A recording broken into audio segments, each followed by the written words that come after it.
හැමෝම ආදරෙන් පිළිගන්නවා 98 Bredas අපේ YouTube channel එකට. සීතල දවස් ටිකෙන් ටික ඉවර වෙලා වසන්ත කාලය එන්න තමයි හදන්නේ. හැබැයි ඉඳ හිට පොඩි පොද වැස්සක් නම් වහිනවා. ඒ ගස්වල මල් පිපෙන්න, කොළ හැදිලා ලුතු වෙන්න. හැමෝම වගේ Tamanගේ බැක්යාඩ් එක සමර් කැරවෑන් එක එහෙම අස් කරනවා ඉස්සරහට එන වසන්තය කිම්හානේ පිළිගන්න. මං හිතුවා අද ගෙදරදිම හයිටි එකක් දාන්න ලෑස්ති වෙනවා කියලා. අපි ලංකාවේදී නම් සෑහෙන හයිටි වලට ගිහින් තියෙනවා. ඉතින් මේක අපි දෙන්න ගෙදරදී රස විඳින පළවෙනිම හයිටි එක. ඉතින් දන්න විදිහට ලේසියෙන් හදාගන්න පුළුවන් පොඩි කෑම ಜಾති ටිකක් හදාගන්න ගමන් තමයි මේ ඉන්නේ. ළඟකදී අපි දෙන්න කතා වුණ දෙයක් තමයි ලංකාවේ ඇත්තටම කෑම හරි ගණන් නේද කියලා. ස්වීඩනයේ කියලා වෙනසක් නැහැ ඉතින්. අවුරුදු දෙකකට උඩදී තිබුණු තත්වයට වඩා දැන් මිල ගණන් ගොඩාක් වෙනස් වෙලා. ඉතින් කියන්නකෝ ඔයාලා ගිහින් තියෙන හොඳම හයිටි එක මොකක්ද කියලා? හයිටි ගැන මුකුත්ම දන්නේ නැත්නම් මම කියලා දෙන්නම් මේ ගැන චුට්ටක්. හයිටි ක්‍රම දෙකකට තියෙනවා. එක ක්‍රමයක් තමයි බුෆේ ක්‍රමය. අනිත් ක්‍රමය ප්ලැටර් ක්‍රමය.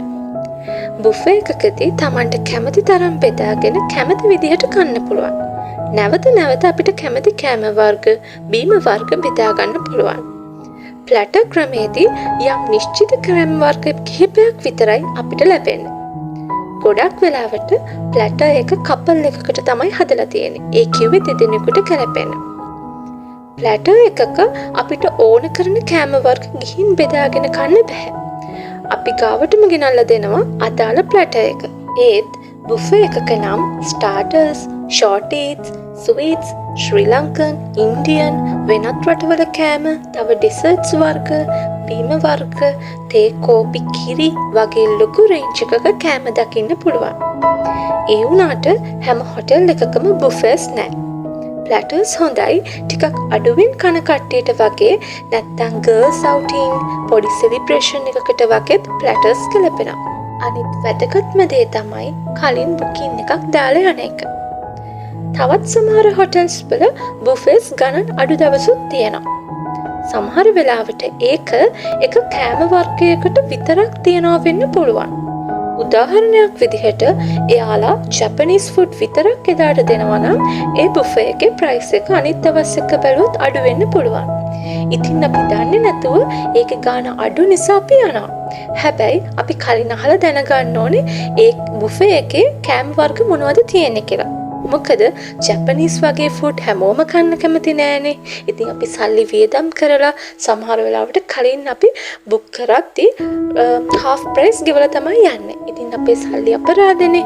ඉතින් කලින් අහලා දැනගෙන යන එක කෝකටත් හොඳයි. අපි දෙන්න නම් ටිකක් කන නිසා අපි කැමති බුෆේස් විදිහට තියෙන හයිටිස් වලට. හැබැයි මම ප්ලැටර්ස් විදිහට තියෙන හයිටිස් වලට ගිහින් තියනවා. ඒ ඉතින් මගේ යාළුවෝ එක්ක. තව දෙයක් තියෙනවා. හයිටි එකක දැන් ගණන් එක්ක බැලුවම ගෙදරදී දන්න විදිහට පවුල හැමෝමත් එක්ක එකතු වෙලා හදලා රස බලන එක භාගයක්ම ගාණ අඩුයි.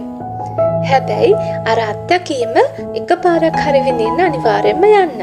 මේ වීඩියෝ එකේ සමහර දේවල් කැප්චර් කරන්න ආයුෂ් මට උදව් කළා. ඇත්තටම එයාගේ ඉවසීම තමයි මගේ ලොකුම සතුට. කොච්චර වෙලාව ගියත් මේ වැඩේට එයා බලාගෙනම හිටිය මම කෑම ටික හිමින් හදනකම්. අද වීඩියෝ එක ටිකක් වෙනදට වඩා වෙනස්. සුවඳ ඉටිපන්දම්, වින්ටේජ් පිඟන් කෝප්ප, ලස්සන තේ පෝච්චි වලට මම පුදුම තරම් ආසයි. shopping ගියාම හැම ඒවා බලලා එනකන් ආයුෂ් වාඩි වෙලා ඉන්නවා. මොකද මට ඒ වගේ ෆොටෝස් ගන්නත් තියෙනවානේ. ලස්සන හුරු පොඩි මග්ස් එහෙම දැක්කම පැය ගාණක් වුණත් කාලය ගෙවලා දාන්න පුදුම දැශකම මට තියෙන්නේ. දවසක් ආයුෂ් මට කිව්වා කසාද බැඳපු ගැහණු කෙනෙක් වැඩිපුරම කරන්නේ ගෙදර ලස්සන කරන්න දේවල් ගන්න එක කියලා. ඒක හොඳටම ඇත්ත. මම ඒ පුරුදු ඉගෙන ගත්තේ ආයුෂ්ගේ අම්මගෙන්. අම්මා හැම පොඩි දෙයකම ලස්සන විඳිනවා. එයාගේ පුංචි කුස්සිය පුළුවන් තරම් ලස්සනට තියාගන්නවා. ගෙවත් ඊටත් වඩා හැඩයි. මල් පැල සාත්තු කරලා බලන් ඉන්නේ මල් එනක. ඒත් මට නම් එච්චර ඉවසන්න බෑ. ඒ නිසා මම මල් වවන්න කැමතිත් නෑ. ඉතින් මේ ටිකේ ආයුෂ් බලාගෙනම ඉන්නේ මාත් එක්ක පික්නික් එකකට යන්න. එයා දවසක් දෙකක් දැකලා තියෙනවා ලස්සන තැනක්. දැන් එයාගේ හිතේ ඒ ළඟින්ම අපාර්ට්මන්ට් එකක් ගන්න. මේ ගෙවල් වලට වඩා ඉතින් අපාර්ට්මන්ට්ස් කරදර අඩුයිනේ. මම දන්නේ නෑ ඒ කොහෙද කියලා. බලමුකෝ ගිහිල්ලාම. ස්ප්‍රින් තීම් එකට පික්නික් එකක් අරගෙන මෙන්නම් කාලටත් බලන්න. ගෙදර ඉඳලා එපා වෙලා නම් ඔයාලත් පික්නික් එකක් ගිහින් බලන්න. හයිට් එකක් දාන්නත් පුළුවන්. සීතාවක ගාඩන් එක, පේරාදෙණිය ගාඩන්ස්, විහාර මහදේවි පාර්ක් එකත් පික්නික් එකක් දාන්න නම් හොඳයි. ගොඩක්ම ලස්සන හැබැයි සීතාවක ගාඩන් එක තමයි. ඉතින් මේ දවස්වල අපි දෙන්න ආසම දෙයක් තමයි චායි හදලා බොන එක. හැබැයි මම චායි එළියට ගියාම බොන්න කැමති නැහැ. මොකද කඩේව ටිකක් සැර රසයි. අපි ඉන්න පළාතේ ගොඩක් අරාබි කෑම බඩු එහෙම ගන්න තියෙන නිසා හැම කුළු බඩු වර්ගයක්ම වගේ මෙහෙ තියෙනවා. කරඳ මුංගු, එනසාල්, කුරුඳු, තේකොළ දාලයි මන් එක හැදුවේ. හැමදාම හදන කිරිතේ එක වෙනුවට චායි හදලා බීලා බලන්නකො වෙනසකටත් එක්ක. අද ඉතින් අපේ හයිටි එකට තියෙන බර්ගර්ස්. ඒ වගේ පැටිස්ුත් මමමයි හැදුවේ. හරිම ලේසි. සමෝසා තියෙනවා, එග් මායෝ සෑන්ඩ්විචස් තියෙනවා, ස්පැනිෂ් ඔම්ලට්ුත් තියෙනවා. ඒක නම් අල වලින් හදන කෑමක්. ස්පේන් වල ගොඩක් ජනප්‍රියයි.